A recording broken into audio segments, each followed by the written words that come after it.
Hi friends, welcome to செம்மொழி kitchen. இன்றைக்கி நம்ம கிச்சனில் சேமியா வச்சு குல்ஃபி செய்வோம். ரொம்ப சூப்பராக இருக்கும். நம்ம சின்ன வயசுலலாம் சாப்பிட்ருப்போம்ல, அந்த குல்ஃபி தான். மலரும் நினைவுகள். எப்படி செய்கிறதுன்னு பார்ப்போம் வாங்க. தேவையான பொருட்கள் என்னென்னு பார்த்துடலாம். 1/2 லிட்டர் தண்ணி சேர்க்காத திக்கான பால் எடுத்துக்கோங்க.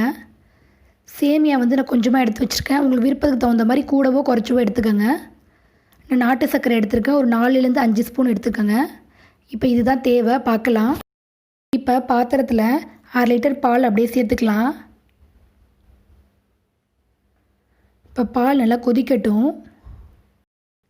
இப்போ பால் கொதிக்கிறதுக்குள்ளே சேமியா வறுத்துக்கலாம். சேமியாவை நிறம் மாறாமல் அப்படியே லைட்டாக வருங்க. அப்படியே உதிரி உதிரியாக இருக்கணும். இப்போ பார்த்தீங்கன்னா இங்கே நல்லா உதிரி உதிரியாக இருக்குல்ல. இந்த ஸ்டேஜில் தனியாக எடுத்து வச்சுருங்க. இதை பால் நல்லா பொங்கி வருது. இப்போ இந்த ஸ்டேஜில் மீடியம் ஃப்ளேம்லேயும் ஹை ஃப்ளேம்லேயும் மாற்றி மாற்றி வச்சு அப்படியே கிண்டிகிட்டே இருங்க. நம்மளுக்கு இந்த பால் கொஞ்சம் கம்மியாகணும். ரொம்ப திக்காக இருந்தால் தான் நம்மளுக்கு குல்ஃபி நல்லாயிருக்கும். மாற்றி மாற்றி வச்சு கிண்டிகிட்டே இருங்க. ஹை ஃப்ளேம்லேயும் லோ ஃப்ளேம்லேயும் வச்சு. இப்போ பார்த்தீங்கன்னா மிந்தியோட நல்லாவே கொஞ்சம் திக்காக இருக்குல்ல பால். இந்த ஸ்டேஜில் நம்ம வறுத்து வச்சுருந்தோம்ல சேமியா, அதை சேர்த்துக்கலாம். கொஞ்சம் கொஞ்சமாக சேருங்க. சேர்த்துட்டு நல்லா மிக்ஸ் பண்ணுங்கள்.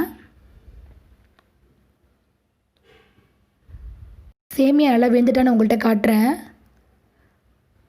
அதுலேருந்து ஒன்று எடுத்து நல்லா அமுக்கி பாருங்கள். அமுக்கி பார்த்தீங்கன்னா நல்லா உடஞ்சிதுன்னா நல்லா சாஃப்டாக வெந்துட்டுன்னு அர்த்தம். சேமியா வெந்தோடனே இப்போ நம்ம நாட்டு சர்க்கரை சேர்ப்போம். 4லேருந்து 5 ஸ்பூன் உங்களுக்கு இனிப்புக்கு தகுந்த மாதிரி சேர்த்துக்கோங்க.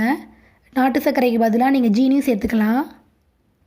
சேமியா வெந்தோடனே தான் நம்ம ஜீனி சேர்க்கணும். நீங்கள் முன்னாடியே சேர்த்துட்டிங்கன்னா சேமியா முழுசு முழுசாகவே இருக்கும், ஒழுங்காக வேகாது. அப்புறம் குல்ஃபி சாப்பிடும்போது சாஃப்டாக இருக்காது, சேமியா கொஞ்சம் ஹார்டாக இருக்கிற மாதிரி இருக்கும். அதனால தான் நம்ம வெந்ததுக்கப்புறம் ஜீனி சேர்க்கணும்னு சொல்கிறது.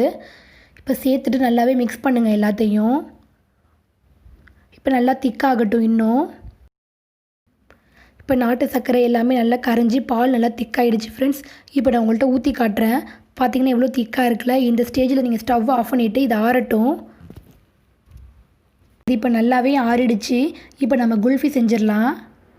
நான் குல்ஃபிக்கு டம்ளர் எடுத்துருக்கேன். நீங்கள் குல்ஃபி மோல்டுலேயும் செய்யலாம். நான் உங்கள்கிட்ட டம்ளரில் செஞ்சு காட்டுறேன். சேமியாவையும் பாலையும் ரெண்டுத்தையும் மிக்ஸ் பண்ணி ஊற்றுங்க. தனித்தனியாக ஊற்றக்கூடாது. ரெண்டுமே சேர்ந்து இருந்தால் தான் குல்ஃபி பார்க்க அழகாக இருக்கும். மிக்ஸ் பண்ணி ஊற்றுங்க. இதே மாதிரி எல்லாத்தையும் ஊற்றி வச்சுருங்க ஃப்ரெண்ட்ஸ். நான் எல்லாத்தையுமே ஊற்றி வச்சுட்டேன். எனக்கு 1/2 லிட்டர் பாலுக்கு 2 டம்ளர் ஃபுல்லாகவும் 1 டம்ளர் ஆஃபும் வருது. மேலே கவர் பண்ண போகிறோம். நம்மள்ட்ட பிளாஸ்டிக் கவர் வீட்டில் வச்சுருப்போம்ல, அதை சின்ன சின்னதாக கட் பண்ணிக்கோங்க. அதை நான் கட் பண்ணி வச்சுருக்கேன். அது கட் பண்ணிவிட்டு நம்ம இதே மாதிரி மேலே அப்படியே வச்சுட்டு நம்மளோட ரப்பர் பேண்டை ஃபுல்லாக அப்படியே போட்டு க்ளோஸ் பண்ணிடலாம். அப்படியே டைட் பண்ணிவிடுங்க. ரப்பர் பேண்ட் போட்டு அது நவுறாமல் அப்படியே இருக்கும். அதுக்காக தான் நம்ம டைட் பண்ணுறோம். இதே மாதிரி எல்லாத்தையுமே எடுத்து வச்சுருங்க.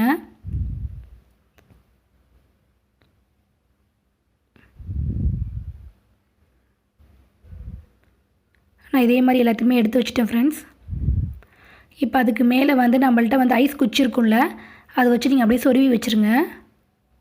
லைட்டாக ப்ரெஸ் பண்ணிங்கனாலே அப்படியே ஓட்டு போட்டுடலாம். அதை வச்சு அப்படியே உள்ளே அமுக்குனிங்கன்னா கரெக்டாகிடும்.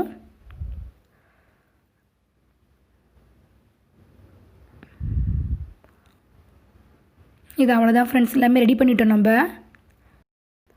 ரெடி பண்ணோம்ல குல்ஃபி, அதை 8 மணி நேரம் ஃப்ரீசரில் வைக்கணும். அதை வச்சுட்டு வந்துடலாம். உங்கள்கிட்ட 8 மணி நேரத்துக்கு அப்புறமா காட்டுறேன். 8 மணி நேரம் ஆயிடுச்சு. இப்போ எடுத்துகிட்டு வந்துடலாம்.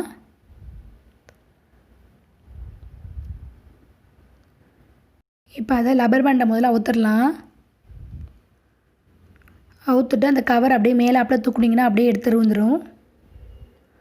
அவ்வளோதான் ஃப்ரெண்ட்ஸ். இது நம்ம தண்ணியில் வைக்க போகிறோம். நான் ஒரு பவுலில் தண்ணி சேர்த்து வச்சுருக்கேன். நம்மளுக்கு குல்ஃபி எடுக்க ஈஸியாக இருக்கும் அப்படிங்கிறதுக்காக தண்ணியில் வச்சோம்னா ஈஸியாக எடுத்துகிட்டு வந்துடும். அதனால்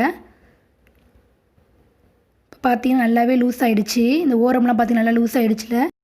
ஈஸியாக எடுக்க வரும். எடுத்தாச்சு. எவ்வளோ சூப்பராக இருக்குது பாருங்கள் ஃப்ரெண்ட்ஸ். பார்க்கவே சாப்பிட்ணும் போல் இருக்குல்ல. ரொம்ப டேஸ்ட்டாகவும் இருக்கும். நம்ம சின்ன வயசில் சாப்பிட்ருப்போம்ல, இப்போ நம்ம வீட்லேயே செஞ்சு சாப்பிட்றோம். அந்தளவுக்கு ரொம்ப டேஸ்ட்டாகவும் இருக்கும், சூப்பராகவும் இருக்கும். நீங்களும் செஞ்சு பார்த்துட்டு எப்படி இருக்குங்கிறத கமெண்ட்ஸ் பண்ணுங்கள். நம்ம சேனலை ஃபஸ்ட் டைம் பார்க்குறவங்க மறக்காமல் சப்ஸ்கிரைப் பண்ணுங்கள். பக்கத்தில் இருக்கிற பெல் பட்டனையும் கிளிக் பண்ணுங்கள். தேங்க்யூ. பாய்.